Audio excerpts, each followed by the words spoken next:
The Square Ball Podcast.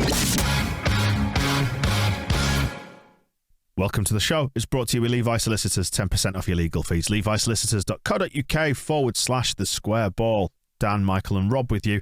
Heroes and villains now then, part 3 of the show. Well, a real old mixed bag. Some anger at Chelsea, some pride at Leeds United at Chelsea, utter disgust at what happened at the Etihad on Tuesday. I don't even know how we're going to get through this, but let's try in the most abbreviated fashion possible, because really we're coming off the back of conceding 10 goals and losing 2 games. So, Ken Bates Villain of the Week award first. Rudiger, I mean, he's going to win this, isn't he? I mean, probably by the weight of nominations, and there probably would have been some Leeds ones from yesterday, but I think a lot of people are just so disheartened they can't be bothered filling in the form. There's a lot of heavy swearing in this, and some libelous stuff as well. Like, if you look at what Laurie has said there, suggests Rudiger is the villain for 2 shithouse penalties. One, Jorginho gets a mention as well. 3rd best player in the world. Can't say that word. And fucking Click as well. So Laurie not happy, but I can't say that about Jorginho. It'll result in trouble for us. I like Grumpy Git Kev, old weak legs himself, Rudiger. I feel like that's a nice description of what he did on Saturday. Yeah, for a big guy who likes to dish it out, he goes down pretty quickly. Says Philip. Has he got itty-bitty ankles or something? Which I quite like. A 13-stone wet wipe, who's described as embarrassing on every level, says Winnie. Yeah, he was kind of annoying. And if we're going to have him nominated, at the same time, let's throw in the ref and Mike Dean, who was on the VAR for allowing it to happen. Yeah, and Mike Dean was the 4th official at the Etihad, wasn't he? Why is he everywhere?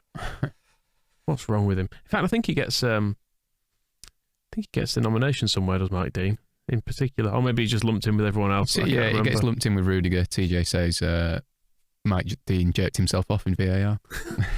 I think that's a metaphor, isn't it? Yeah. You remember when Jeff Winter, when he retired and he's done a lot of stuff afterwards, and he was like, yeah, I used to hate Leeds. I need Mike Dean just to come out and say that when he retires. Do an autobiography, do some after-dinner speeches, whatever it might be, and just admit that he hates Leeds, and it'll just make me feel a lot more comforted in life. He was meant to be doing an event in John. It's John Moss, isn't it, who owns the Leeds record shop? Yeah, the record Vinyl shop. Whistle. Yeah, the Vinyl Whistle. He was meant to be doing some event there. Be brave. Was Mike Dean and another ref, but it's been postponed because of COVID. But yeah, they were doing some talky bit. If you ever hear of that again, mention it ahead of time. And we could go down and enjoy that. Maybe a few hundred of us. Do you know what? You'd probably end up not minding him is the problem. If you heard him speak like a normal human, you'd probably be like, I suppose he's all right. He's not a normal human. You can't say that. No, he's a referee. How can he be a normal human? Yeah. Click got a few nominations for his penalty ankle tap, but I mean, come on. Fell over, didn't he, did Rudiger? And he had a key pass, that's what they call it, isn't it? The pre-assist for Gelhart's goal when he sent through Tyler Roberts. Yeah, VAR and ref get a load, because it is shit. That's why I've been saying this week, not asked if we go down, even though the idea is terrifying. Referees, I don't know if you remember Championship referees. Worse, weren't they? Yeah. It was no better at all. It is pick your favourite disease, isn't it, when it comes to this football malarkey? But you get the double punishment of VAR, I guess, in the Premier League, don't you? Which is, it's just a bit of extra insult to it, isn't it? Where you've got to have a penalty given against you, then you get to watch a replay of it, and then you get to go, that's really soft, and they go, yeah, but it still is. Sorry, I've just seen the nomination for Thomas Tuchel. Can we say that? I've not seen it yet. Let's put this together.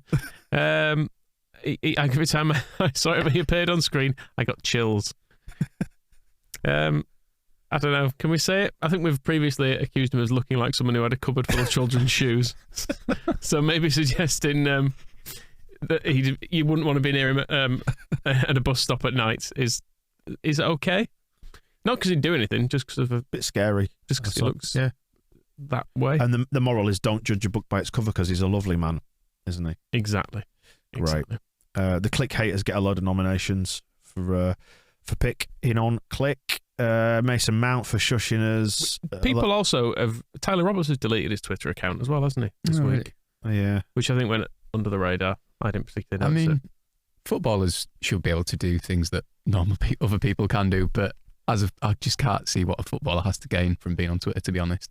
No. It can't be fun. Because even if you win, you're going to open your phone and still have someone saying something stupid. Probably a Chelsea fan from France or Nigeria or India or America going ratioed or finished club or whatever. Have you still got that thread muted? Yeah, it's great. I did have a little dip into it, actually. Didn't reply to any, obviously, but I just saw the stuff going on. I just thought, in fact, they can go on. I'm not sure if they're nominated. Premier League tourists.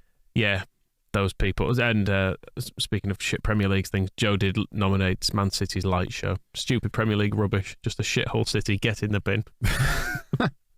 So that's good.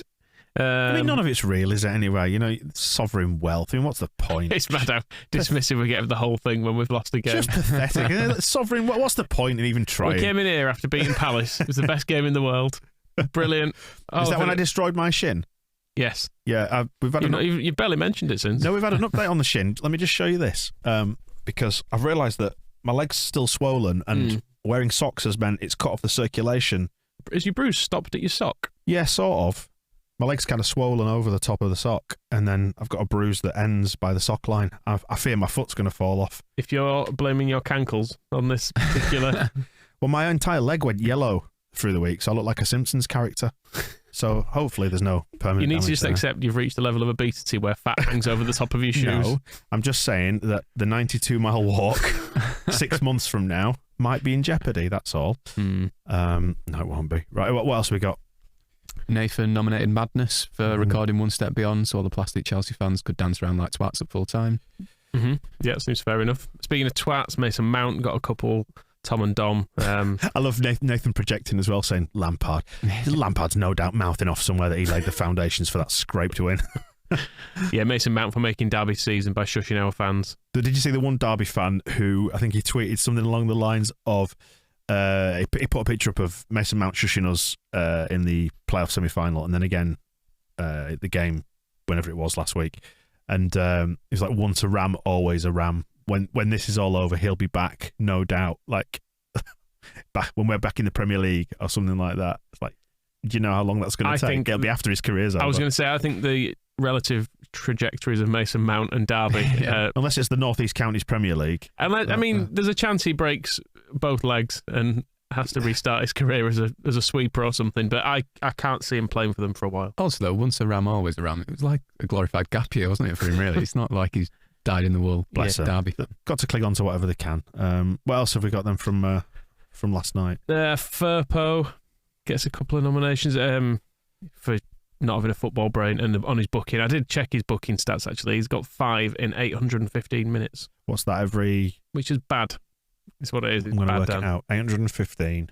Yeah, 4 in his last 5 games. Divided by 5. And as we've established, he should have probably been sent off twice in that time as well for pulling people back whilst on a yellow. It's a booking every 163 minutes, so... It's not sustainable. Under every 2 games, he's getting a booking. That's quite a lot. That is quite a lot. Third kit gets a nomination. Joe says, still blows my mind that when we play a team in blue, we also play in blue because our third kit is useless. Yeah. That's a fair point. Although when Chelsea do play Man City, they play in blue, don't they? So, it's light against dark, It's almost like we should just have a yellow kit. Rubbish. Can we put Adidas in here? And whoever signed that off. Pathetic. Do you want Macron back? No. The Colma Gold shirt wouldn't have clashed, would it?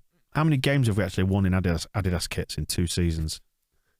Well, quite a lot last year. Did we? Yeah, enough. It was quite a good season. I don't know if you remember. Not enough.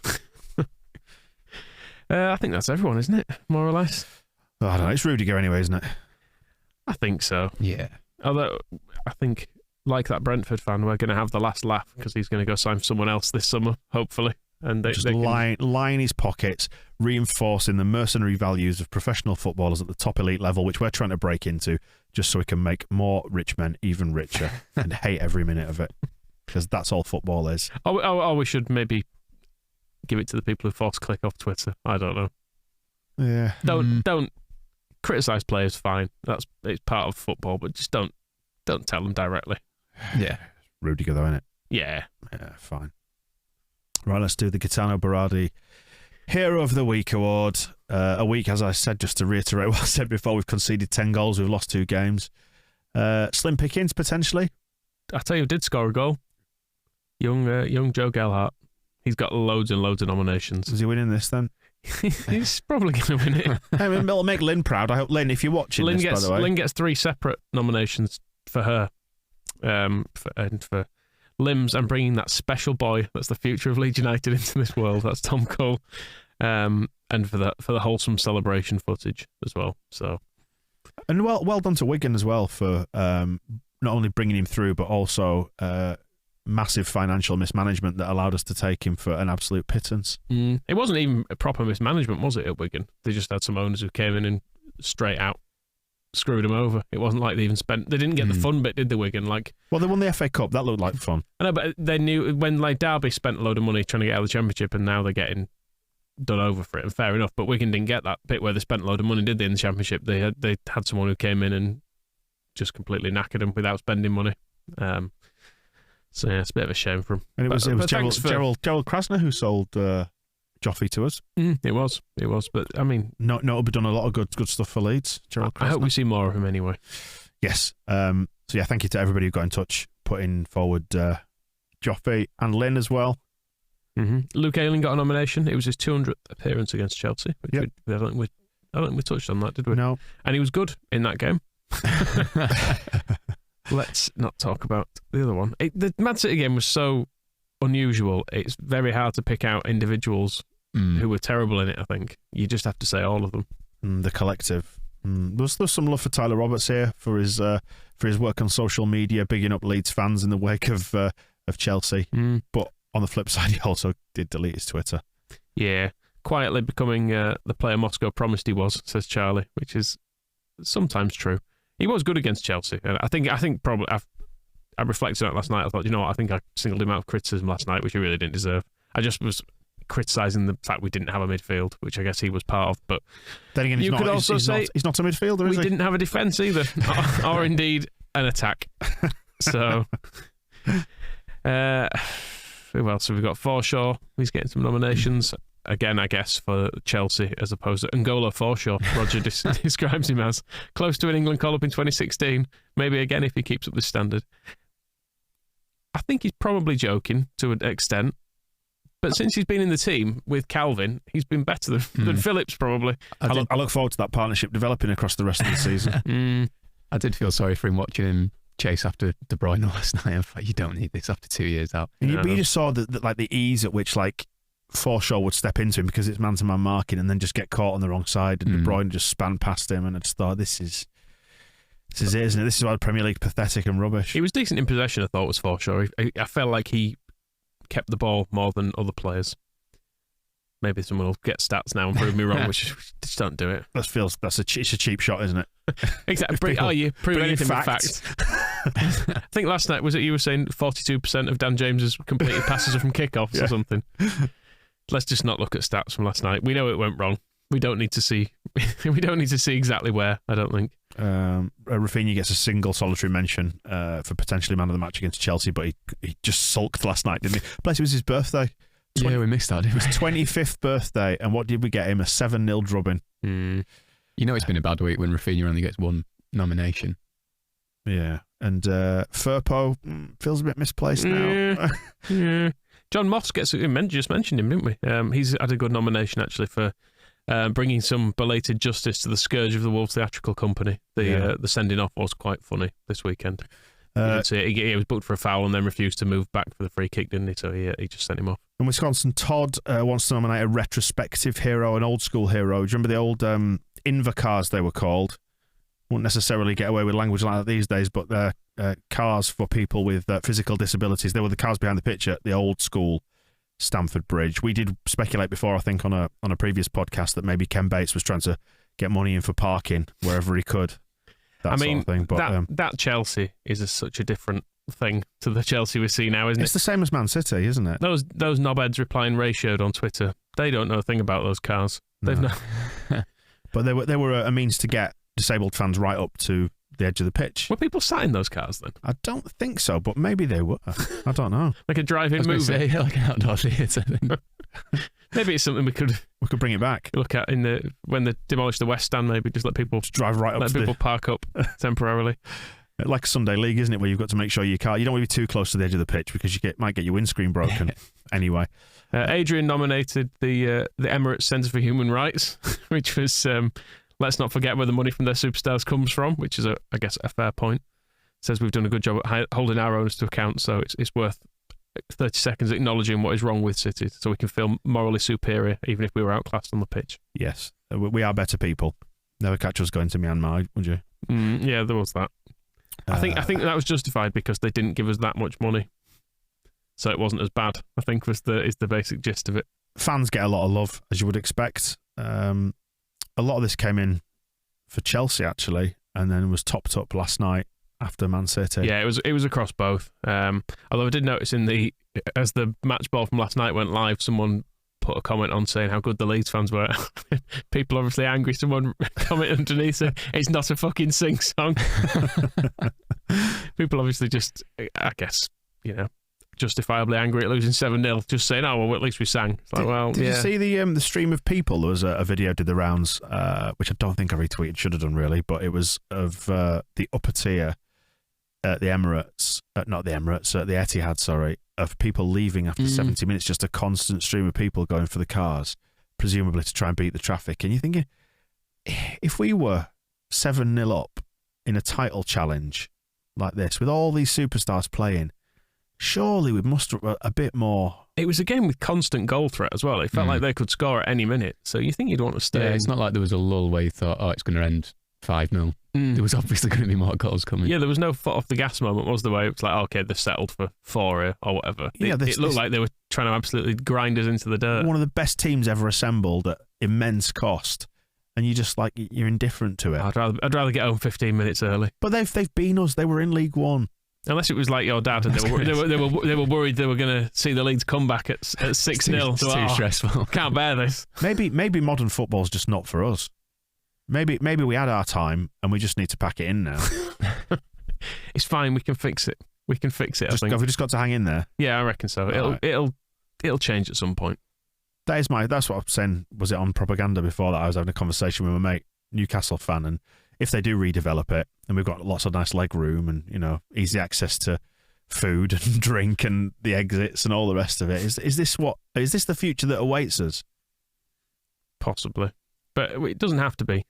The thing is, there'll be half of that crowd at least will have seen Man City be shit, and they'll equally be going, people are leaving. I can't believe it. What a set of knobs. If ever Leeds do out like that, we've just got to Leeds it up and kind of make it a bit shit for them. Because Man City as well, we touched on it before the game, but there were thousands of tickets available on the day of the game for this, and you've seen when Man City do like Groupon offers and stuff, don't they, for Champions League games? So they're trying to get in people who are not necessarily even that arsed. They just might want to see Kevin De Bruyne being good, which ordinarily I would quite like to see, but just not against Leeds. I quite enjoy watching him, generally speaking. That's it. Going back to what my Newcastle mate was saying, he's taking his lad at the weekend when they play him, and he's like, yeah, I kind of want to show Jack all the superstars in the game, because it's great, the kids love it, but it's at the cost of seeing your own team getting completely dicked.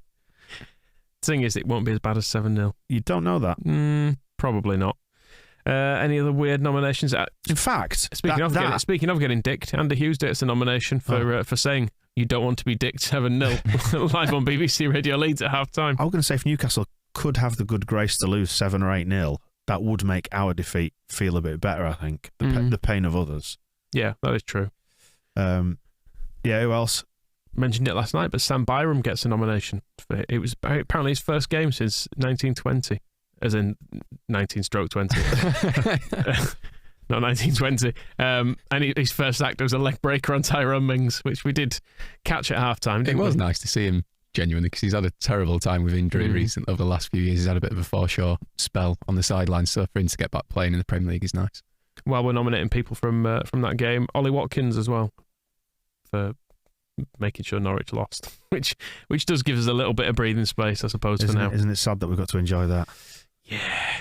Melier, Fernandinho, who else? Paul Tierney. Is that a ref for not sending Firpo off? Liam's daughter, his 8-month-old daughter. Congratulations, Liam. Hope you're enjoying fatherhood. Do you congratulate someone for having an 8-month-old child? It feels you're a bit late to the party. Nah, still within a year, innit? Still quite new. Yeah, novelty hasn't worn off yet. His daughter's keeping him awake all night, but he's watching Leeds season reviews from the late 90s when it was fun.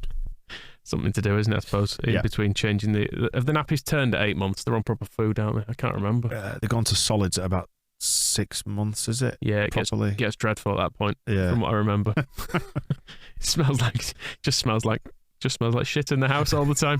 Absolutely awful. But I'm glad you had a nice time. Congratulations again. Victor Orta getting it? No, he's not getting a hero, not for this. It's Bielsa again. We've just conceded 10 goals in a week, and look, injuries we understand, but no, it's not the right time. No, read the room. Yeah, I mean the Bielsa nominations are people just essentially nominating him in case he listens, and he doesn't.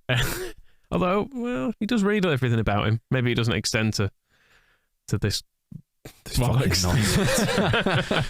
Manchester-based Leeds fans, this is a fair shout. Joe mentions those of us who have to live over the dark side of the Pennines and have to face co-workers, people down the pub and so on after getting absolutely trounced over there, which has been twice this season. 1 goal in our favour and 12 against.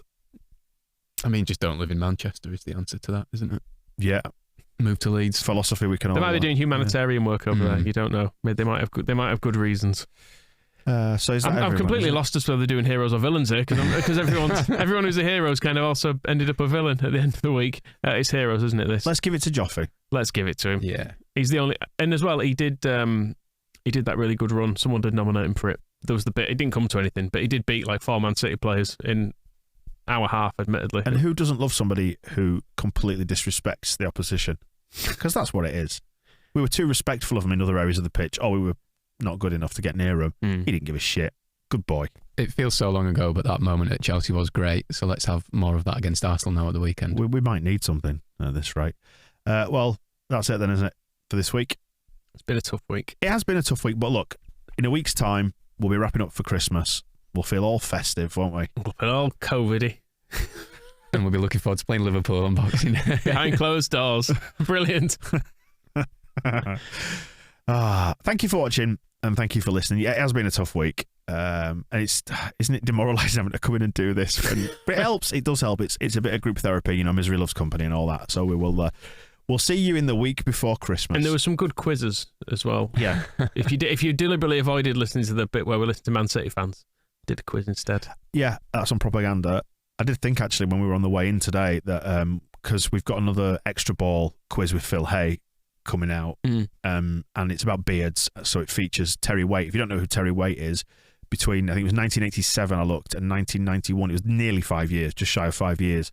He was doing envoy work, I think, for the church, trying to negotiate with people who were keeping other people hostage, and he got taken hostage himself whilst trying to free other hostages in Beirut. He ended up at his job. Yeah, if he was on Twitter, people would have been tweeting at him saying how shit he was at his job. But he'd be off there now. This is the last thing should have happened. But he features in that beard quiz along with other people that own beards. And I just wondered, when he spent 4 years in solitary confinement chained to a radiator, was that more fun than what happened at the Emirates on Tuesday night? What do you reckon? It probably went at a similar pace, I would think, because that game felt like it'd never end. You just like, oh God, still another 20 minutes to go of this. Yeah, but, when does it stop? Well, it did stop, and it stopped at 7, and it's now in the past. We don't have to live that again until Boxing Day, so it's all fine. We'll see you in a bit.